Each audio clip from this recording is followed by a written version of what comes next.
The 1930 World Cup was weird.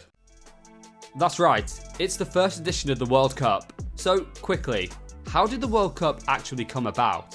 Well, it's mainly because of the Olympics. Originally the pinnacle of football and the competition that confirmed who the best side in the world was, Olympic football had to continue their amateur status, something that was becoming incredibly outdated as the sport started to become professional in multiple countries, stopping a load of players from taking part. In 1926, FIFA President Jules Rimet and the Secretary of the French Football Association, Henri Delaney, went about creating their own tournament, open to anyone of any level. On the 26th of May 1928, the FIFA Congress in Amsterdam voted in favour of a World Cup beginning in 1930, thus starting the most epic sporting competition in modern history.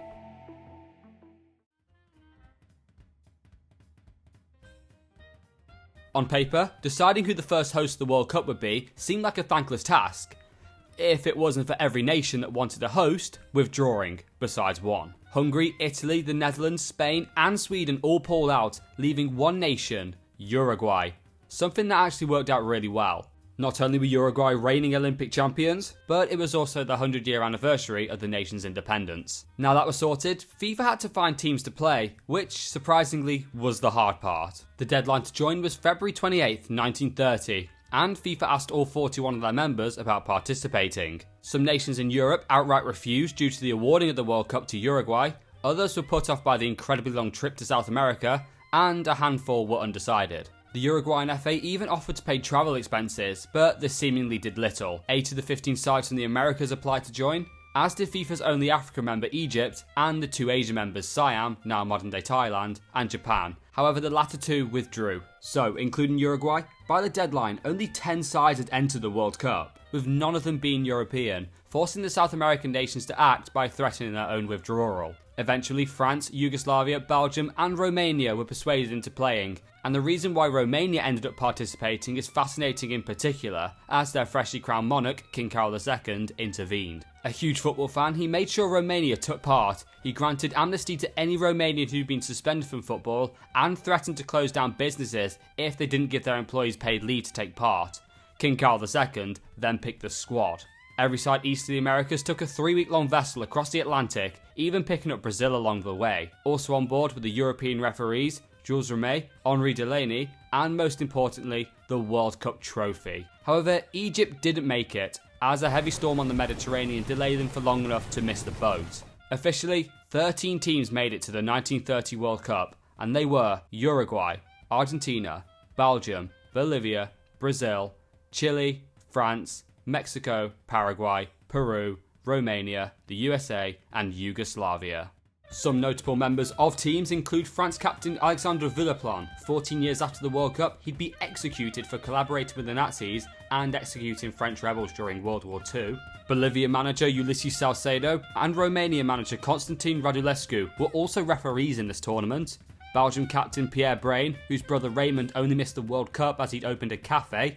I'm not joking. Argentine Luis Monti, who was arguably the best player in the world, and Uruguay forward Hector Castro, who only had one arm. With 13 participants, the groups were split into 1 group of 4 and 3 groups of 3, with only one side going through. There were then 2 semi-finals and then the final. Group 1 consisted of Argentina, Chile, France and Mexico. Group 2 consisted of Bolivia, Brazil and Yugoslavia. Group 3 consisted of Peru, Romania and Uruguay, and finally Group 4 consisted of Belgium, Paraguay and the USA. Every game was played in the city of Montevideo in 3 different stadiums, the Estadio Gran Parque Central, Estadio Pasitos and the brand new Estadio Centenario, which wasn't quite ready for the start. Joint with another game, Group 1's France and Mexico were the first games on the 13th of July, 3 PM local time. France won 4-1 with their very own Lucien Laurent becoming the World Cup's first goal scorer in the 19th minute. France goalkeeper Alex Thibault also had to be taken off after being kicked in the jaw and was replaced by defender Agustin Chantral as there were no substitutes. The second game in Group 1 was Argentina versus France, just 2 days after Le Blues' demolition of Mexico. Argentina were an incredibly physical side, and it wouldn't take long for them to physically harm their opponents, as Thipo and Lucien Laurent were left limping during the game for over an hour. Argentina's captain Manuel Ferreira struggled to adapt to a more typical centre-forward role, and their lethal forward Roberto Cerro was suffering a reaction to anti-anxiety medication, meaning France actually held out for 81 minutes when Luis Monti scored the only goal of the game.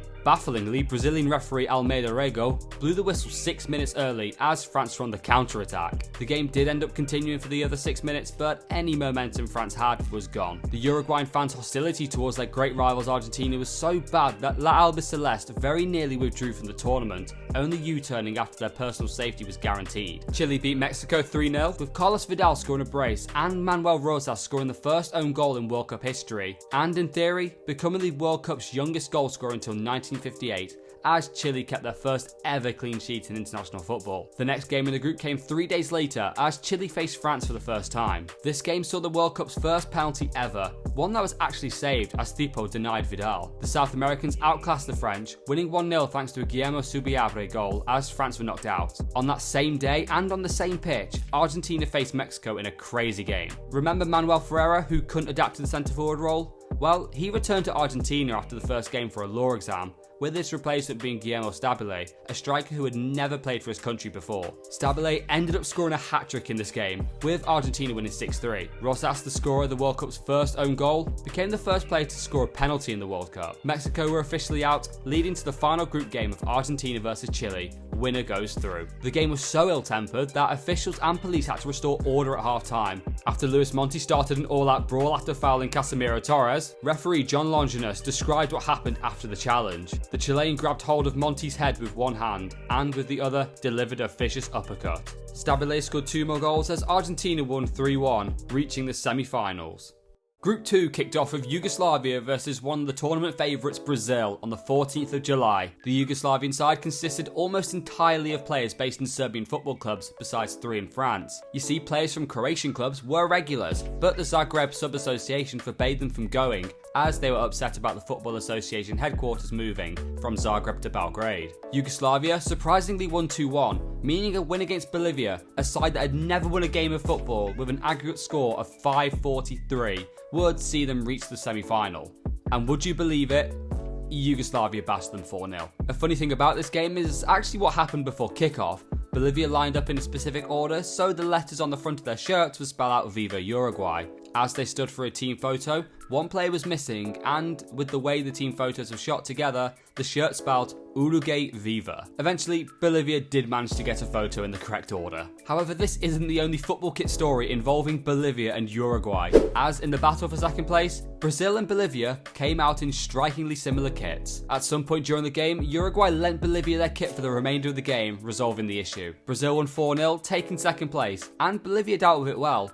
So well that they didn't play another game for 8 years. Group 3 started off with Romania facing Peru, not a noticeable game on paper, but one that definitely wrote itself into the World Cup history books. Inside the first minute, Adalbert Deju scored the first goal of the game. In the 70th minute, 1-0 down, Peru captain Placido Galindo was the first player in World Cup history to be sent off. Peru equalised a few minutes later, but Romania rallied, winning 3-1. All in front of a potential crowd of 300. The lowest in World Cup history. The next game involved the host Uruguay as they faced Peru inside the Estadio Centenario for the first time. According to reports, Uruguay seemed intimidated and struggled to break Peru down without their talismanic all-time top scorer, Hector Scarone. However, the man with one arm, Hector Castro, saved the day, with Uruguay winning 1-0. In the final game, where the winner went to the semi-final stage, Uruguay blitzed Romania in the first half, winning 4-0 as the royally selected squad went home empty-handed.